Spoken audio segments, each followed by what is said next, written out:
Well, here we are on a Friday again. Doesn't the week just fly? And we're on our way to see the Baron of Burt, Pat McCart. How are you Baron this of morning, Burden. Pat? I'm grand, Jude. Nice morning here. Actually, the sun's shining. Is it? So that's a nice start to a Friday morning. Yeah. I was out yesterday, and it was a beautiful day. It was Uh, gorgeous. It uh, was it was more like an early September day. The sun was exactly. shining, no Uh, wind. Ah, you see, there's a lake over just from not too far from me, and yeah, during the summer you can't really see it because all the leaves are on the trees in front of the house and all the rest. But now that the leaves are off, you can actually see the lake. So it's beautiful this morning. yeah, Yeah. fantastic. Aren't we blessed? You don't see that. I think we appreciate that. I appreciate it a bit more due to the fact that I have lockdown. You Yeah, think, exactly. Yeah, you have time to stand and stare. Wasn't it a poet? we haven't had time to stand and stare Yeah, or yeah, something, yeah. or sniff the, what was it? Whatever it Smell is. the roses. Was it Wordsworth? I can't remember. I don't know either, but the By the sentiment way, of it. you're the English lecturer here. You should know No, I lectured in education. Okay, that, right? we've got several stories today, and I mean the first one's so obvious, and we're going to keep this as tight as we can to 15 Yeah, minutes because we don't overburden our viewers with our wisdom. Okay, yeah, Brian? So hold back on the wisdom a bit. Um, the first one, of course, is the American election. Um, there's one angle that strikes me, and the Irish Times reports this, is that the Democratic Party missed out in Florida. They should have been getting the Latino vote, a minority. And I mean, yeah, Trump is a racist, as everybody knows. And yet they didn't get that because Trump's lot concentrated, according to the Irish Times, concentrated on the Latinos yeah, and preached this message of he's a socialist. If you vote for him, you'll find yourself in a similar situation to they have in Cuba or Venezuela or other mm, places. And this rang a bell with all these right-wing Cubans or people like that. So the Latino vote went very solidly to Trump, which is why we had what we had at the beginning of the election. What were your yeah. own feelings? Were you watching it, Pat?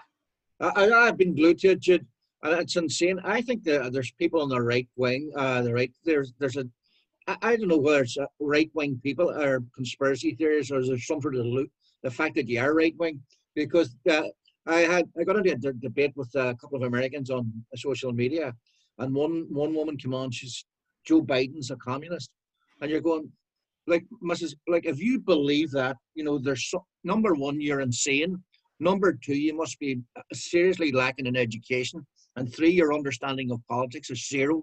You know, Joe Biden, a communist, but watched Trump's speech last night, and Dermot Moynihan on Sky was when it was over. He says, "Jeepers!" He says that sounds like somewhere like coming out of Belarus or Turkey. Exactly. The great American democracy and the process and all the rest of it. So no, but they stick to your original socialism. Uh, Apparently, Hillary Clinton won the Latino vote by 30 points. Joe Biden was down to about 7 Really, points. So, really. so that's how serious. But I was watching the Cubans. Jude, if you read, they are the most right-wing people in America. Marco Rubio, the guy down in Texas, I think he's of Cuban background. Like he's big, nearly into the hanging and flogging them and all this sort of stuff. They are unbelievably right-wing. They Right. are, So and what do you call it? I think they said they were Cuban Chavistas. Hugo Chavez. Yeah, All this sort of stuff. It's insane, Jude. But yeah. some Trump Really? Trump supporters seem to buy all this sort of stuff. And if I you thought about it for 2 seconds, you're going, "This is actually rubbish." But Yeah. I think the fact that these guys, of course, are living in Florida means they have fled from the terrors, or their parents have fled, or their yeah, grandparents have fled yeah, from the terror that was Castro. yeah, So you can take it as read that they're going to be violently against anything remotely socialist or certainly communist. But yeah, the interesting thing for me was, well, one of the interesting things is uh, 68 million people, yeah, something like that, voted for Trump. yeah. 68 million people. Now, they're not all, they can't all be uneducated refugees No, no. or, people who have left Cuba or that kind of thing. Yeah. And not only that, something that really puts the shivers up here is there are people on CNN that were saying that they mustn't rule him out because he would maybe run again. No, it wasn't there. It was here. It was in the north. It was Mick Mulvaney, the American consulate, who said that he will run again, very likely on 2024 or maybe even 2028. Yeah. I don't believe that, actually. I don't believe that. But you see, technically he can. I think the most he can serve is for 8 years. So if he's chucked out this time, he's only done 4, so he can go again. He can. Yeah, so technically he can. Yeah, but I don't think he'll. I think that's not allowed for events. No. So many things the happen. world always moves on. That's right. That's right. Yeah. I can't see that. But then again, I couldn't see people re-electing or even voting for him at all this time. What were did you go on a roller coaster? What was your first response when you got up on Wednesday morning? Jude, some of the same Wednesday morning, I never quite bought that this Trump thing that it was a big blue wave. For a start, Jude, Joe Biden, there was no big passion for Joe Biden. He's 78. He was Barack Obama's vice president. He's middle of the road. There was nothing dynamic about him. He was a sort of a compromise candidate. There was nothing you were going to go get excited about. And I thought, at least Trump has supporters. You might hate him, love him, whatever, but at least he's colourful and all. You can imagine the Americans. But you made a point there earlier on, which I think is unbelievable. It's the Americans now, the people who support Trump. So sexism, racism, xenophobia, anything else you want to think. This is a man who's actually been involved in all these things. So they're saying it's all right to have a leader that exemplifies all this sort of stuff. And, they don't seem to have a problem with it. And if you watch, the coverage on Sky or his supporters are thinking, he's God's gift. I can't remember the name of his spiritual advisor. So someone like Paula Harris or something like her name is. She was on last night. And Jude, it's bordering on some sort of, what would you say? I don't know, voodoo. Because she was saying, God, please, deliver Trump a victory and all that. You go, good mercy. But here's one thing I have to say too before I shut up there. There's always the secret, what do you call it, Trump voter. Let me tell you a quick story. There was a well-known senior cleric, Church of Ireland cleric in Derry some years back, and we got talking about Ian Paisley. And he says, the man that nobody votes for. And I says, what? Sure, he tops the poll. But he says, Pat, wait a minute. And he started to laugh. He says, every time I meet people, nobody ever votes for Paisley, but he always tops the poll. I think there's the same thing, and the same as a play with Trump. A lot of people didn't tell the pollsters that they were voting for Trump, but they were voting for Trump. Yeah, I think it comes down to the strong man. There's something very seductive about the strong man who's interesting to listen to, and who gives a finger to the way things have been. And that idea of the strong guy that says he's going to do stuff and seems to do it in a way, like he said he would build a wall, and he sort of built a wall. He said he would make the economy hum and create jobs. And, he actually inherited it from Obama, but still, during his tenure, the stock market was good and there were a lot of jobs, and there was low unemployment. So I think it's that seduction of the strong man, very attractive. And we all do it a wee bit, Like, and when I was a young guy, a child that is, my mother used to sing about crowning De Valera, King of Ireland. Dave was worshipped, or Michael Collins was kind of worshipped, So anyway, the word is that Trump is going to be around, but not around.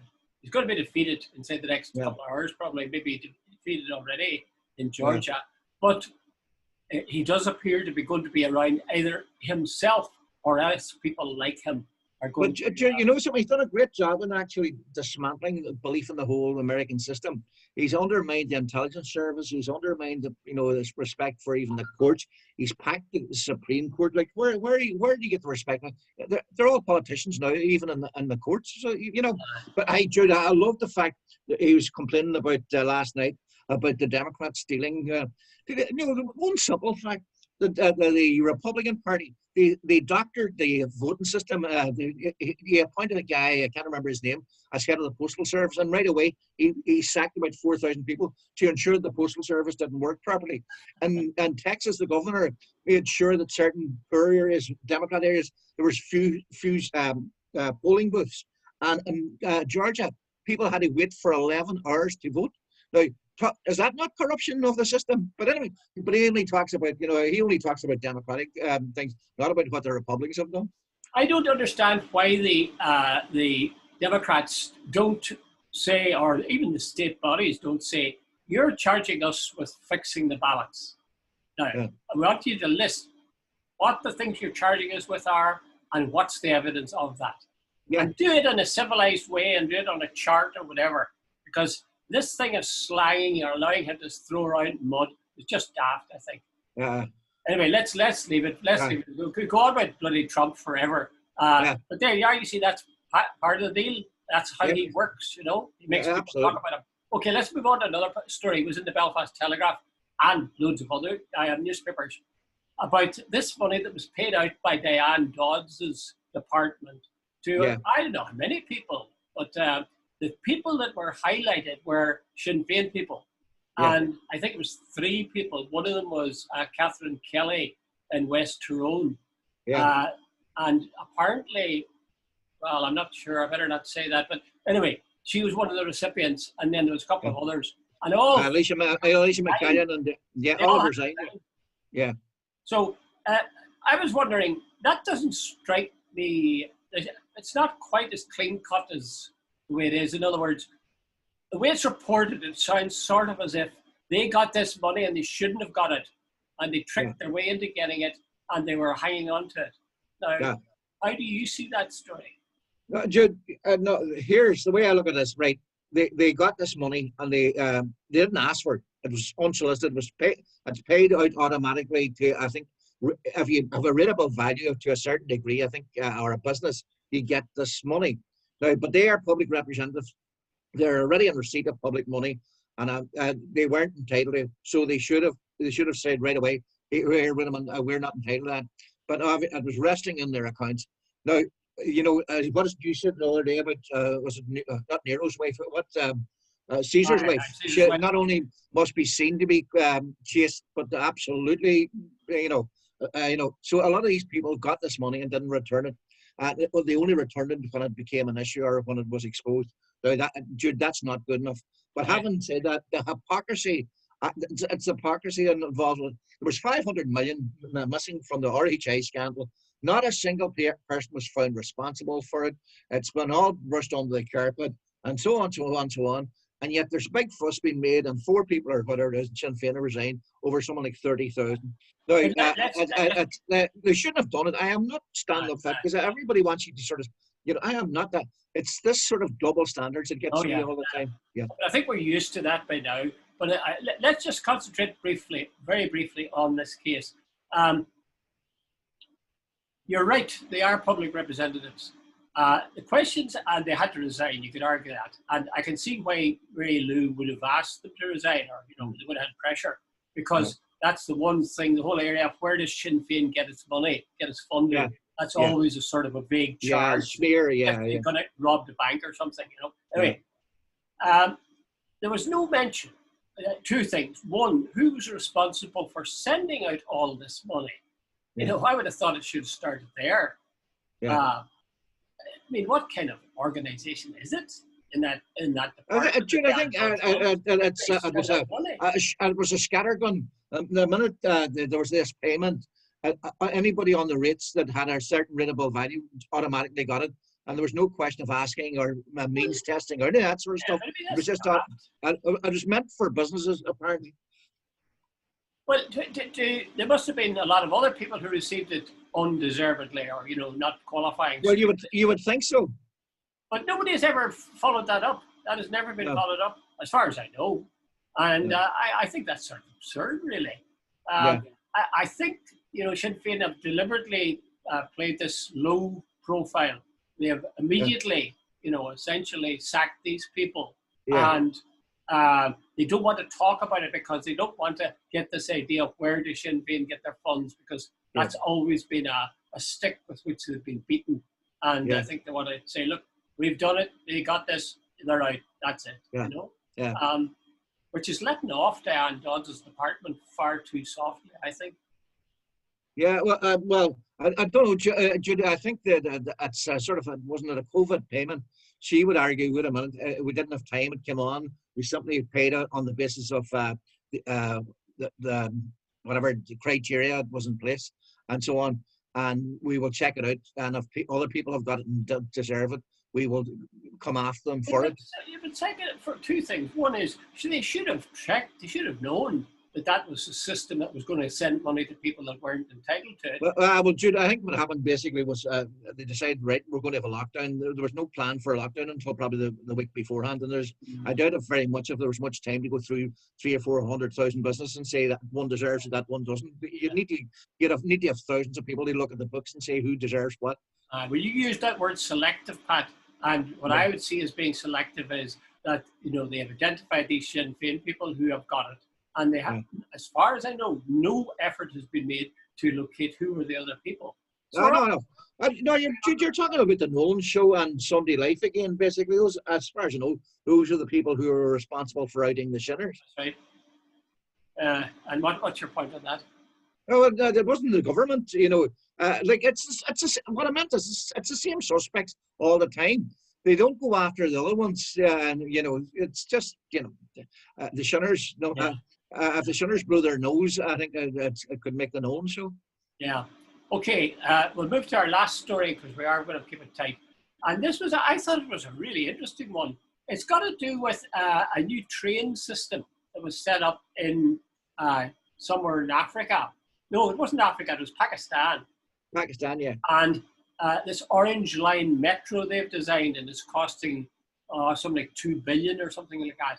Yeah. And it's going to be marvelous for the people of Pakistan. And the Chinese were the ones who put in a lot of the money. Yeah. Now, this is part of a thing they call the Belt and Road Initiative, which the Chinese are setting up. So they're going to have a big sort of highway, as it were, thousands of miles long, along which they can trade. And this is part of it. I was looking at a thing online coming from Yale. I was telling you that, I think, and they are in Africa like measles all over you. They are involved. China, you mean China? You're talking about, Jude? Yeah, China. Yeah, in Africa. Yeah.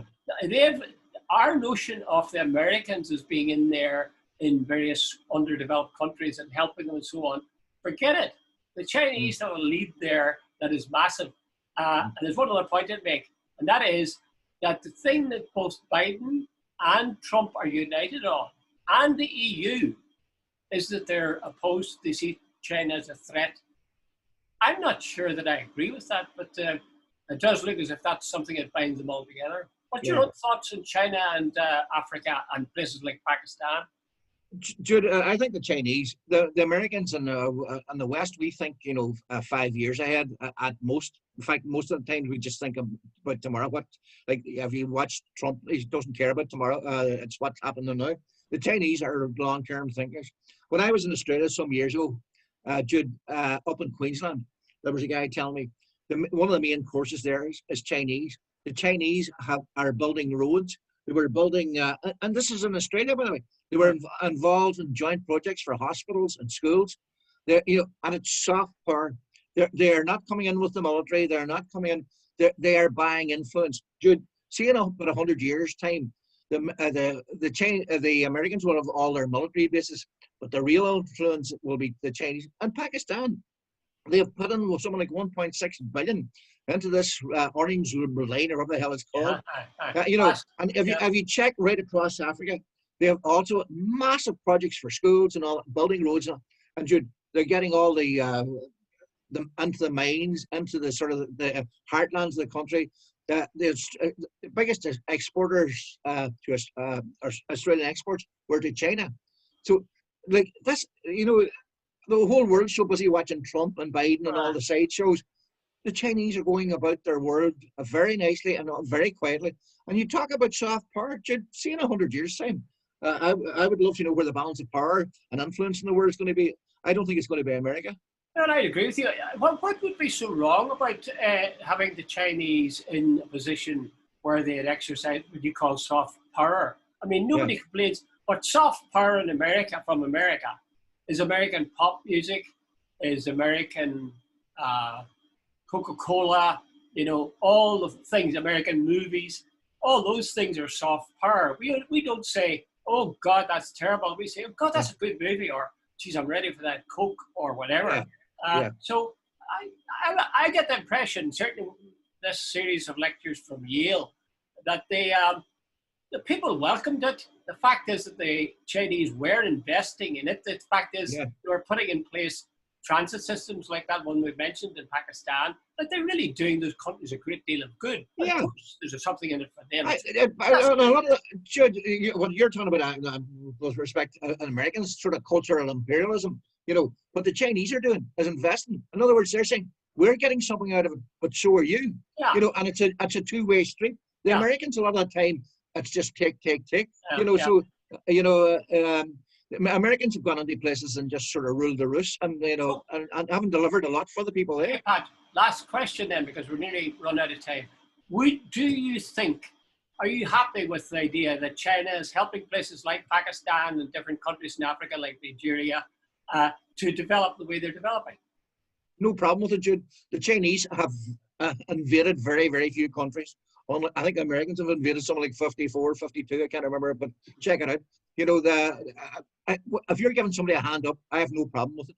Well, that's very interesting, because most people tend to react a bit to that, and in no time at all you're thinking of the yellow peril and all this stuff. That's rubbish, Jude. That's smeared. That's what American soft power has done to us. We tend to think the Chinese is threatening, so many of them and so on, regardless of the fact that they might actually be doing some good, not just for themselves, but for other countries.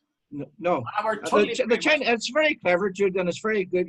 They're basically saying, we need some stuff, we'll help you, you help us. What's the problem there? Everybody benefits. I agree. Okay, last question, less than 10 seconds. Do you think in a year's time that Trump will still be an influence, or Trumpism will still be an influence in America? Absolutely, Jude. There's no longer a Republican Party. There's the Trump Party. Republican, as we knew years ago, has definitely gone. They're the Democrats, and there's Trump. I'm not quite so sure. Anyway, I'll end by the fact that I want to congratulate both of us for having predicted that Biden would win the election, which is what we said last week. We damn near got it wrong. Damn near got it wrong. Okay, Pat. Good luck, Jude.